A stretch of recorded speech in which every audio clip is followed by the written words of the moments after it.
आजचे उमेदवार आणि उद्याचे खासदार प्राध्यापक रवींद्रजी गायकवाड सर।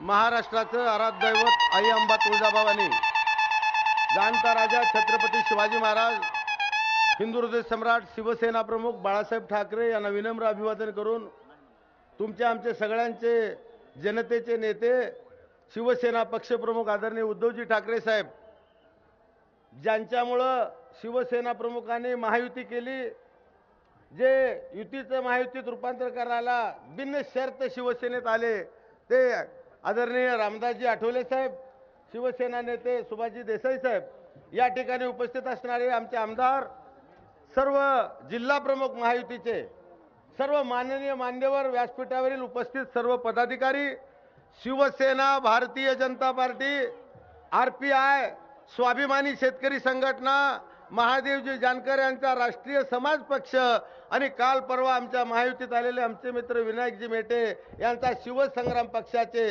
सर्व पदाधिकारी, उपस्थित बंधू आणि भगिनी, उद्याच्या 17 तारखेला 1 नंबरला माझं नाव आहे। धनुष्यबाणाच्या समोरचं बटन दाबून, मशीनवर 1 नंबरला नाव आहे, त्याच्या समोरचं धनुष्यबाणासमोरचं बटन दाबून एक महायुतीचा पाईक म्हणून मला या भागाची सेवा करण्याची संधी द्यावी अशी विनंती करण्यासाठी मी इथं आलोय। शिवसेना प्रमुखांनी शिवसेना भारतीय जनता पार्टीची युती केली मतविभागणी टाळण्यासाठी, आठवले साहेबांना घेतलं मतविभागणी टाळण्यासाठी, आता 6 पक्षाच्या बांधवाची ही युती आहे, महायुती आहे, ही मतविभागणी टाळण्यासाठी आहे। म्हणून कार्यकर्त्यांना मला विनंती करायची आहे की उद्या होणाऱ्या 17 तारखेच्या निवडणुकीत आपलं घर, आपलं गल्ली, आपलं गाव, आपलं बूथ, आपलं पदाचं कार्यक्षेत्र यामधलं एकही मत वाया जाणार नाही याची काळजी आपण घ्यावी। गेल्या वेळेला युती असताना, शिवसेना भाजप असताना मी 6000 पडलो, या वेळेला 4 भाऊ नवीन माझ्या सोबत आलेत, 6 भावांची युती आहे। यावेळेस या डॉक्टरला, जेलमधून आलेल्या डॉक्टरला परस करून हाणल्याशिवाय राहणार नाही अशा स्वरूपाची ग्वाही या ठिकाणी मी उद्धव साहेबांना देतो। आणि उद्धव साहेब, वेगवेगळे विकासाचे प्रश्न आहेत, महायुतीचा वचननामा येणार आहे, आमच्या जिल्ह्यातला वेगळा वचननामा आम्ही काढलाय, वेगळे प्रश्न आम्ही मांडणार आहोत।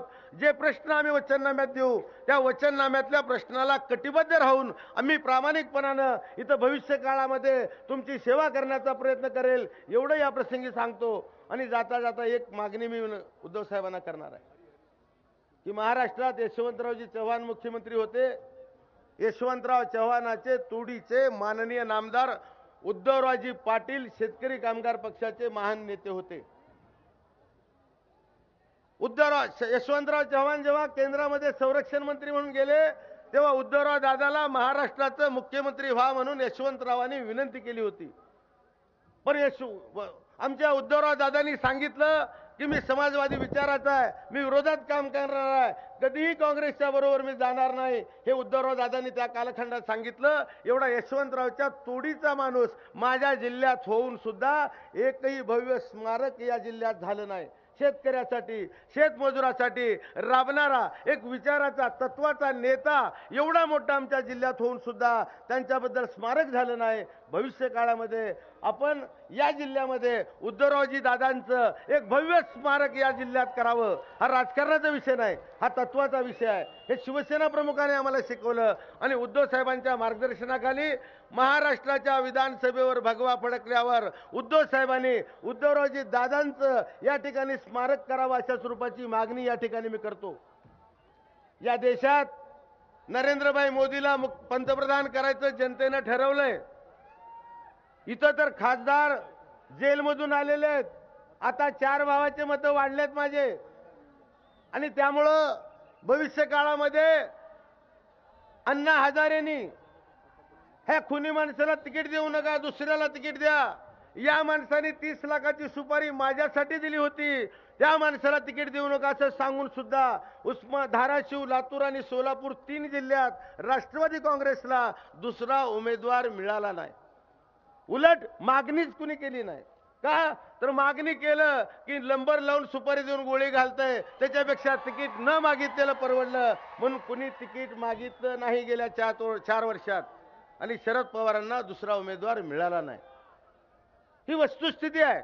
आणि म्हणून मी या ठिकाणी आपल्याला विनंती करणार आहे की उद्याच्या 17 तारखेची निवडणूक ही शिवसेना प्रमुखांच्या विचाराची निवडणूक आहे, ही तुमच्या माझ्या तत्वाची निवडणूक आहे। या जिल्ह्यातली गुंडशाही, या जिल्ह्याचं नात्यागोत्याचं राजकारण, या जिल्ह्यात फक्त आश्वासनं द्यायचं, स्वतःच्या बगलबच्च्याचं भलं करायचं, या पद्धतीचं राजकारण मोडून कुठंतरी या जिल्ह्यामध्ये एक तत्वाचं आणि विकासाचं राजकारण आपल्याला आणायचं का नाही? ही गुंडगिरी, ही झुंडशाही, नातेगिरी संपवायची का नाही? उद्याच्या 17 तारखेला या महायुतीच्या सगळ्या कार्यकर्त्यांनी गावागावात जाऊन, घराघरात जाऊन प्रत्येकाला समजून सांगावं आणि प्रचंड अशा स्वरूपाचं योगदान धनुष्यबाणासमोरचं बटन दाबून आपण करावं।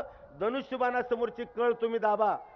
या 3 जिल्ह्याच्या पुढाऱ्याची कळ कशी दाबायची हे रवी गायकवाडला माहित आहे, ते मी दाबेन। एक कळ तुम्ही दाबायला लावा आणि मला इथं सेवा करायची संधी द्या, एवढंच या प्रसंगी बोलून सगळ्यांचे मनपूर्वक आभार मानून आपली रजा घेतो। धन्यवाद।